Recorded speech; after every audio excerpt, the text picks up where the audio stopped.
Here the patient has to bear the cost, so it is instrumental that we figure out if it is worth going ahead. And despite for so many years of existence of robotics, we have not seen many installations in India as compared to the West. So just to begin, we all understand that spinal surgical procedures involve fixation through pedicle screw placement, and there's a lot of literature with conventional techniques which says there's a lot of screw malposition that occurs irrespective of whether it can lead to neurological or vascular complications or not. But definitely some of them really fall into beyond the gut spine 1 and 2. So what does robotic spine surgery gives us? It gives us the ability to do pre-operative planning in advance.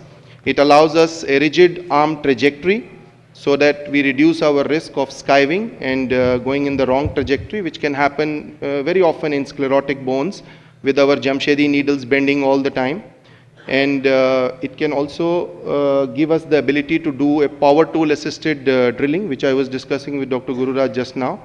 And of course the integrity tracking, which allows us to maintain the safety, and it alerts us to potential reduced accuracy. So these are the ways through which we can circumvent the fears which was there with the conventional surgery. So in effect, robotics gives us better accuracy for sure. These are known facts now, proven by the literature. It gives better accuracy rates for screw placements, unrelated to the neurological deficit or not, and decreased operative time, especially after the learning phase is over, which I think Mirant mentioned very categorically, his current time duration for doing a certain number of screws. Less fluoroscopic exposure to the surgical team. This is also a known fact now, especially in MIS centers. And more chances of conversion to minimal invasive techniques in the pre-op time if you have a robot in hand. I actually know a center in Italy where they started the minimal invasive after they bought the robotics. So what is left to define is that the cost of robotics in spinal surgery, which is likely to play an important role in its eventual assimilation into everyday practice. So my fellow figured out this terminology, quality adjusted life years, and this is something complex for a surgeon to understand how they evaluate. There is a quantity which is length of life, there is a quality which is utility into time. What we understand is that what is the incremental cost effective ratio. So which is cost of a transaction A minus B over success of a transaction A minus B. So this is a QALY score which eventually is used most popularly and most accurately in most of the literatures to define the technology cost.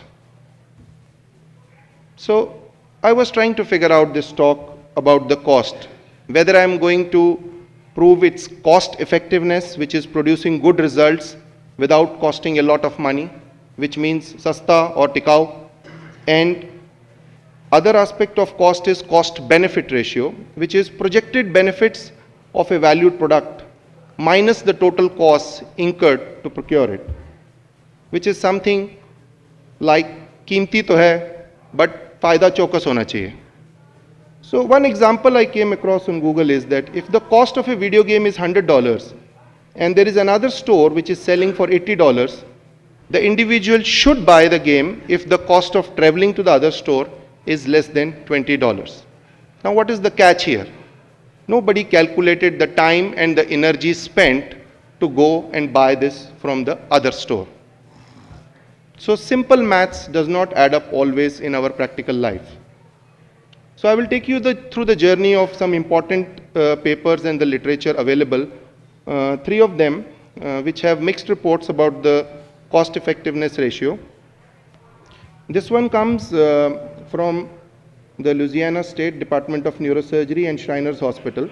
A total of 1985 elective cases were analyzed over a 1-year period, and the consensus was that the time which was taken for the surgery was 317 minutes less for 93 MIS cases. The revisions were 9.47 revisions were avoided out of 430 surgeries. The infection rates certainly were 2.3 infections were avoided. The impact in costing is huge for that. And the last but not the least, the length of the stay, certainly much less in the robotic group. So almost a third of total healthcare spending, if we need to understand from management's perspective, is in the operative room. So the total cost for the hospital, 1/3 is being spent in the operating room. According to reports, 1 minute in the operating room can cost between $7 to $100 depending on the location and surgeon. Of course, it's a Western literature, but we can very well allocate it to our systems. Robotic assistance took 32.6 minutes for placement of 4 screws, while conventional MIS screw took 36 minutes, and it caused a breach in 17.5% of cases. The robot's time almost halved for the screw placement if the setup was excluded. So as we get experienced and our learning phase gets over, the time starts reducing to place these screws. And most of these studies are showing their comparisons from the first few years or first few months of robotic surgery. So robotic technology proven in this paper can save time, reduce revision rates, improve accuracy, resulting in cost savings and enhanced patient care. So another paper from Thailand, which is a retrospective study of robotic versus non-robotic, 122 cases, where the cost effectiveness was determined using the ICER ratio.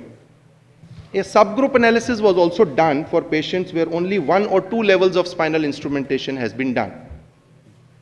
So the outcome categorically showed that the incremental cost-effective ratio was beneficial both in the entire group as well as the subgroup, where it was even more effective, where the surgery was done only for 1 or 2 level fixation.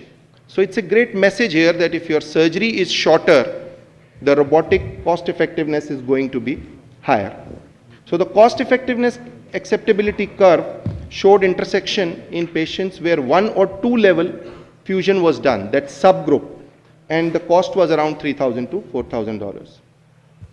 So what is the conclusion? The cost effectiveness of robotic assistance becomes apparent when there is a reduced need for open surgeries. Hence, if you have to translate it into the fact that more MIS surgeries will be cost effective than open surgeries, leading to decreased revision rates caused by complications such as misplaced screws or infections. Therefore, this Thai group advised to allocate healthcare budget resources to spine robots and robot-assisted spine surgery, proving to be cost-effective, particularly when 2 or fewer levels of spinal instrumentation was performed. So this is the last paper I will quote, which is on the contrary, more communist. It is comparing the economic outcomes of lumbar spine fusion between open MIS and robotic assisted surgeries. And there are 360 propensity matched patients. QALY, cost per QALY, and cost effectiveness were compared among these groups. Here, the MIS surgery in this graph was typically located in the southeast, which means that the cost effectiveness plane was more effective when compared to open and robotic surgery, representing an economically dominant intervention. Even this CE acceptability curve showed that MIS surgery was far more cost effective than other 2 surgeries. What were the reasons for this study for the graph to shift left? Possibly high costs of initial purchase. This was their first year of, I think I'll consume Dr. Vidyadar's 2 minutes. So high costs of initial purchase as well as the logistical difficulties of setting up. These were the initial years when these things were launched. And operating technically challenging equipment. Training a surgical team to use and work around the robot required a considerable amount of time and expense. There were high rates of complications, revision surgeries, decreasing quality of life. But if we've written a letter to the author, they are not mentioned what complications are they talking about. So in conclusions, the drawback is that robotic assisted surgery patients had significantly higher rate of complications and 30% higher costs. Only the 1-year economic outcomes which were not optimal for the robotic surgery cases. So this is reflective of an educational learning curve and emerging surgical technologies undergoing progressive refinement. So what is beyond cost in a robo? The radiation exposure to surgeons. Endless studies showing that radiation exposure is far less in robotic surgery than in MIS surgery. Another thing beyond the literature right now is facet joint violation. We will come to know the outcomes of this many years later, But as of now, there are studies showing that the superior facet violation because of preoperative planning is much less in robot-assisted screws. We also did our own study of 150 cases, which is being sent for publication, analyzing the screw accuracy and superior facet joint violation in these 150 cases. They are 1-level and 2-level fixations, and the outcomes were very much par with the literature as quoted before. Blood loss certainly beyond cost is much less in the robot assisted. MIS will give you some fiddling, some concerns. Robot is a quick high-speed drill game, and it will certainly save you blood loss. So the take-home conclusion, full potential of robotic surgery can be realized only after the learning phase is over, and a significant reduction in operating time can be achieved over time. What I learned and what I was taught, use in every possible case in early days, like they do a robotic gallbladder surgery, just to get their hands quicker on the bariatric surgeries. Industry competition, very important. With new companies joining the race, the quality of service is also expected to grow exponentially and the cost come down very quickly. As these robots become capable of guiding even complex spine surgeries, their applications will increase and will justify their cost.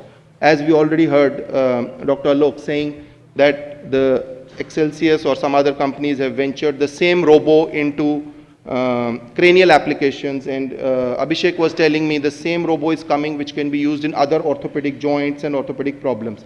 So that will reduce the capex cost and make it more cost effective.